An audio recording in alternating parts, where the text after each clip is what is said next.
video about two things I've realized. A girl's marriage. Now this might already be on the internet, but it is what it is. I'll just talk about it. A girl's marriage value. Now, a girl's marriage value is kind of simple, but pretty much it has to do our marriage with long-term relationship value. It's her sweetness, her femininity, her let's just say sweetness. Then it's her looks, and then it's her mileage. So these three things will make a guy think, should I be in a relationship with her? Now, this might be steering away from the marriage thing, because if it was a marriage, especially a very Christian, conservative, or something like that, Muslim, then you would think youth, like their actual age, because then you want to have kids with them. But let's just say a relationship. So you have to be able to endure being with that chick constantly, that girl constantly. And nowadays, actually, mileage might not even mean much. A lot of guys are just okay with dating girl hoes, So, but at least for me, it would be a girl's sweetness. How sweet she treats you, because how sweet a girl treats you is very important. It's very important, because that could be the difference of you're dating a bitch. You have all these plans, you have all these things you're doing, and you change them all because the bitch doesn't like any of that. She drags you down. She disagrees with your plans. She doesn't like you taking charge. You know what I mean? So she calls you out. She has a bunch of red flags. She brings up red flags constantly. Doesn't sound like a girl you want to be with, man. Any guy that goes through that, I don't know. Masochist. And if you're a Chad, they might treat you differently, but I couldn't sit well if they treated my friends or some sub 5 or some guys that aren't me differently just because they're not a Chad. So I want a girl that even is cool with ugly guys, cool, just very nice to everyone, sweet, has a sweet factor around them, a sweet halo. Because eventually, even if you date a girl that acts different around you because you're a Chad, her true colors are gonna come out when she's in a relationship with you. The whole Chad halo will go away, and then she'll start treating you like scum. That's why it makes sense why Chad will just pump and dump this. You don't want to be long term with that. And that's why a lot of times it's like a fat beta puck's dealing with all that shit, and they just take it. But I mean, anyways, so that's the sweetness factor. It's very important for me. The next factor is mileage. Now, like I said, new age guys, man, mileage is starting to go away. As guys, it's just starting to be, I think, okay dating girls at high mileage. I think Gen Alpha, maybe Gen Z, but for sure Gen Alpha and below, probably Gen Z, but definitely the next generations are going to be very okay with mileage. It's not even going to be a factor. It's going to be their hair color. Oh, she has mileage? No. She has mileage? Yeah, she has mileage. No one's going to say that's a bad trait for a relationship. Everyone's going to be, that's okay and it's perfect. That's perfectly fine. She has mileage. I don't. That's fine. There's going to be no kind of looking down. There's a lot of looking down in Gen X and Gen X, maybe Gen X, early Gen X, Boomer. There's a lot of looking down on mileage. Then it started becoming okay, 1 or 2 hookups, 6 hookups maybe in college, but now 4 hookups, whatever, relationships. But now it's the mileage thing is going away quite rapidly. The mileage judgment. But anyways, for me, and for a lot of guys that don't want to be cucked out there, we don't want to date a girl. We don't want to be in a long relationship with a girl who has high mileage. We don't want, walking around and guys just saying, yeah, I F the shit out of her. We don't want that.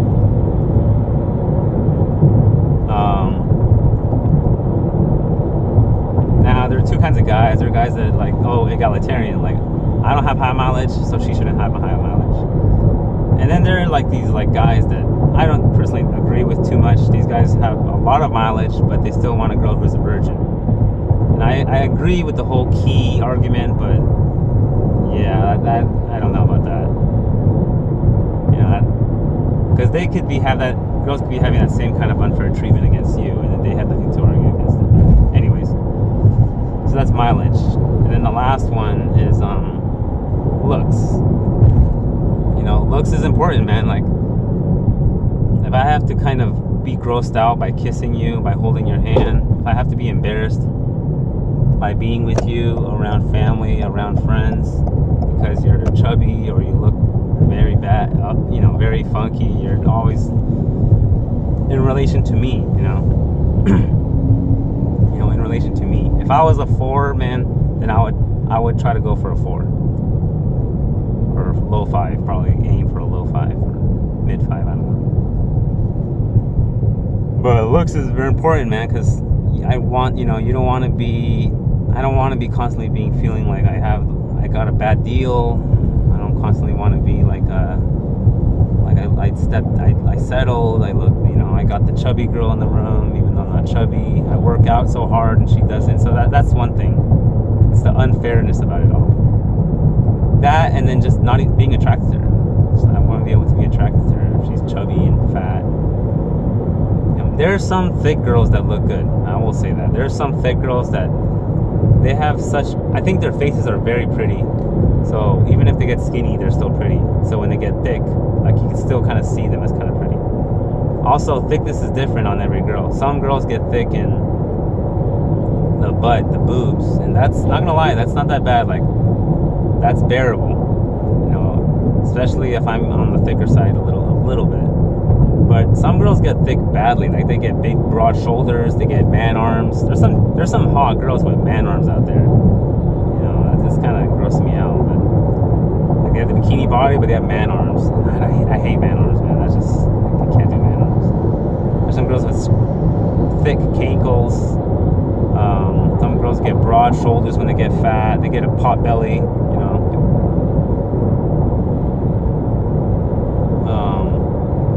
So yeah, that factors in a lot too. And if they have all those bad traits, the only way they can be attractive is by being thin, fit, skinny.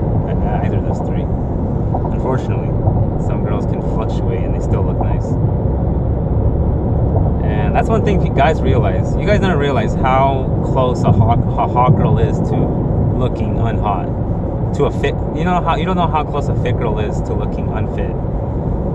When I was banging a girl on the strip, like a stripper, she was fit. 1 month later, she took this drink to kind of gain. She was kind of thin, but she took some drink to gain a little weight. And man, she was not the same anymore. She was just maybe 5 pounds more, and completely different. Like, these girls are on the verge of losing their hotness. Like, that's how cutthroat it. Like that's how cutthroat the modeling industry is, man. Like, you don't know how close they are to losing that hot, fit look. And they go, one diet goes off a bit, or they get stressed just a little bit, they'll blow up. They'll blow up like a balloon, man. Now, I'm not saying they'll become obese, but they'll get all puffy and they won't look hot as great as it was. So yeah, sweetness, a girl's relationship, you know, material for me, enduring her, being around her, holding hands. Sweetness, mileage, and looks. Now for a girl is if you want to go into the looks part of the equation, you want to go into the looks department, you want to divide that up. Yeah, this is interesting. This is another interesting thing. If you divide up the looks part of the equation, you can divide it in 3 components. This is some stuff that guys overlook. Also, girls can this could be advice for chicks too, because to know how to navigate this, how, you know, a girl's attractiveness or her looks, what does that mean? Now, you can divide this in 3. Like I said, it's their youth. You know, their youth is one big thing. Their youth, their mathematical beauty, and their maintenance. These 3 things are very important. You know, a girl has to try to master all 3. I say the least important is the maintenance. The most important is the mathematical beauty. And then the second important is your youth. I don't know which to start off first. Let's start off with youth. Youth is interesting because youth, like a guy can sometimes call a girl and she might not even have the best bones. She might be like average, but she is what's it called? And I guess another component of this could be fitness. That's part of maintenance though. So anyways, so yeah, youth, maintenance, and mathematical beauty. So start over. Youth. So youth is like a girl can have an average face, right?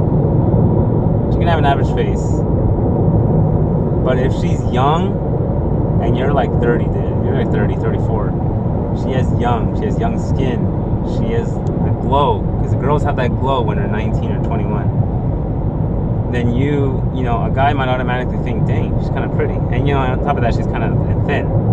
Trust me, she gets a lot of attraction value from being young and thin. Just being young and thin. Like, they have to look like sub 5 for that not to give them a halo. And that happens to me too. When I was young, you know, a young girl is like whatever. I didn't pedestalize them as much. But now I kind of do a little bit. I see a young girl in their 20s. I see that glow. I see that the glowness in her face. I don't see 1 ounce of wrinkles yet, like it comes in their later 20s. And now it's really nice, you know. So you see that glow, and then sometimes you have to ask yourself: is she beautiful or is she just young and not fat? Of course. And then I can spot myself like, wait a minute, nah, she's not gonna age well. She's not gonna age well. I could see that. In 2 miles, take exit 116. I could see she's not gonna age well. Shit. Yeah, I could see already that she's not gonna age well. So even though I kind of get attracted, I kind of know the midterm, long-term value of her. But it's not my penis, my dick is not gonna lie to me. It still sees that attraction because of the youth. So that's very important. And obviously, some girls are still youthful at certain ages, but eventually, the death of the youth gets every girl. The youth reaper, the age reaper, whatever. It gets every girl. Doesn't matter what girl you talk. Doesn't matter how hot she is, man. If she's not in that youth young zone anymore, I'm not saying she becomes ugly, but it's in a different level now. She's in a different league. She's in a different league now. She's dealing with the older, beautiful woman, which is still, you know, they still are attractive, you know, at least to me now. But obviously, they're just in a different league than the younger, attractive women. Now, the second component is the mathematical. Let's go to maintenance. Maintenance is also very overlooked. You know, there's some girls out there that are actually quite decently beautiful. They have good cheekbones, good jaw, but they don't care about like having the best hair. They don't care about makeup. Like, they just look like a plain Jane. And a lot of Chadlights or anyone will just overlook them and be like, I want to go after that girl over there who looks hot. When really that girl that looks hot is actually uglier. She just may be more fit. You know, she's more makeup maxed, and her maintenance is on point. Like her lotion, like she has that. You know, she wears skirts, high heels a lot. Like and she bodybuilds her butt a lot. Like she just looks hot. When really her mathematical beauty, the points on her face, the distances, interocular distances, all that is subpar compared to the other chick. The other chick, you know, she might not have a body max body. I'm not saying she's fat. She's still kind of thin, but nothing's body maxed about her. Her butt's not popping out all the way. Her hair, it can be kind of messy. She never really does it all glow. She never really takes her time to make her look all Barbie dollish hair and all that. She doesn't makeup max, so you know, you see some natural wrinkles, some natural kind of loss of collagen here and there, especially if she's white. White girls without makeup, like I said, can be quite surprising, you know, to someone who's not experienced with that. And so that's a maintenance thing. And I've dated girls who actually weren't that bad looking, but their maintenance was pretty bad. And they see themselves on a lower on the look scale because of that maintenance, but they don't know how much they would thrive if they worked on that maintenance. Body maxing is a way of maintenance, man. A lot of girls body max, and they're average girls. An average girl who body maxes, and I admit it does work. An average girl who body maxes will be almost the same as a 7 out of 10 who doesn't body max. And you know, because when you think of sex, you know, you want that body to look nice. And this is the same for this is the same for guys too. If you're average, you have to body max to level up to a 7. A 6 or 7 like me, who doesn't, well, actually I do work out, but if I steroids or anything like that. So I don't do steroids or anything like that. I just run and do some weights. That's maintenance. And then the last part of the equation is the looks, the mathematical looks. Now this is probably the most important, because the other 3 things, well, youth, you can't do anything about it too. Maintenance, you can. But youth, you're slowly losing it. Mathematical beauty, you can buy that. You can buy mathematical beauty with surgeries. If it's like, if your whole look is like everything, you're missing one thing, then yeah, you can shave off a nose or something like that. So girls, yeah, mathematical beauty means a lot too. You know, their nose, their chin, everything, all these rules about the face, you know, the face analysis, all that stuff, like all those kinds of rules. That's probably the most important thing, because that's the most potential. It's the most longest lasting thing. If a girl gets old, if she has wide, high cheekbones, she ages the best compared to a girl with very narrow cheekbones, because her face, her face is gonna fall. You know, she's gonna get jowls quickly. The biggest determinant of a woman's aging is the level of her jowls. These things, is she already getting some at, you know, by not even smiling, just normal at the age of 29? You know, her curl lines, her jowls, her forehead wrinkles, when she smiles and laughs. Because I see some Stacy sometimes, they have like 6 lines here already, so I can already tell, like, they're not, you know, they have numbered days ahead of them. Asian girls, you know, obviously age pretty well, but that's a collagen, that's a youth thing. But anyways, the bones is very important, because the bones, that's long lasting, unless they buy that. They buy their way out of their genetics. Whether that's shaving a nose, even giving themselves cheekbones, that's much more riskier. Shaving a chin. So that's the last part of the mathematical beauty. I think guys just think of that sometimes. They forget how much the maintenance can make a girl make you think she's hot. They can forget how much the youth can make a girl look attractive. You know, all these, it's 3 components. The 3 components are equally important, man. In fact, a hot, attractive, mathematical, you know, bones and everything, she can't get fat. You know, if she gets fat, she's gonna lose her attraction, her value, no matter how much great bones she has. And she's not going to be in the same league if she starts getting old, if she's 40 years old, if she's just in a different league at that point. She can't be in the same league as the younger ones. Or, you know, her collagen's horrible. You know, that's also going to put her in a different league, because she's going away from the glowness. So, you know, these 3 things are important for a girl's attraction. And obviously, honestly, a girl a girl can listen to this, and this can actually be advice to them. But yeah, that's in the form of girl looks maxing. Those are the 3 ways that a girl is attractive to men, that you attract men from those 3 components. All right. Yeah, I'm recovering from a flu right now, so okay, hopefully my voice gets better.